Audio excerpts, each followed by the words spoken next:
দেশ স্বাধীনের ৭৭ বছর পূর্ণ করে আজ ৭৮তম দিবস উদযাপন হয়েছে সারা ভারতবর্ষ জুড়ে। আজকের দিনটি পালন করতে মেতে উঠেছিলেন সারা দেশ তথা রাজ্যবাসী। আর আজকের এই বিশেষ দিনে সিরাম থ্যালাসেমিয়া ফেডারেশনের উদ্যোগে সতর্কবার্তা দেওয়া হয় থ্যালাসেমিয়া প্রতিরোধে।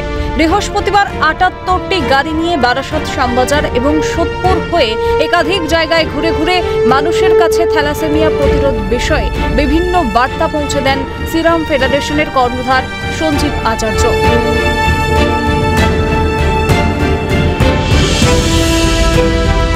আমরা আজকে স্বাধীনতার পুণ্যতিথিতে যখন লালকেল্লায় প্রধানমন্ত্রী বা রেড রোডে মুখ্যমন্ত্রী পতাকা উত্তোলন করবে, তখন যদি একটা থ্যালাসেমিয়া শিশু প্রশ্ন তোলে যে আমার তো বেঁচে থাকার মৌলিক স্বাধীনতাটাই নেই এই পৃথিবীতে, তাহলে আমার কাছে কি মূল্য আছে এই স্বাধীনতার? আমি এবছর স্বাধীনতা দিবসে বেঁচে আছি, পরের বছর স্বাধীনতা দিবস হয়তো আমি দেখতেও পারবো না, কারণ আমি থ্যালাসেমিয়া শিশু অকালে চলে যাওয়াটাই আমার বাঞ্ছনীয়। আত্মের বাইরে তো কিছু নেই।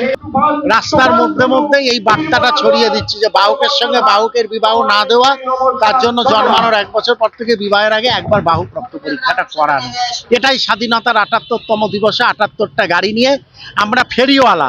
প্রত্যেক বছরের মতো এবছরও প্রচারের মাধ্যমে থ্যালাসেমিয়া মুক্ত সমাজ করতে সাধারণ মানুষের কাছে বার্তা পৌঁছে দিতে সিরাম থ্যালাসেমিয়া ফেডারেশনের এই উদ্যোগ।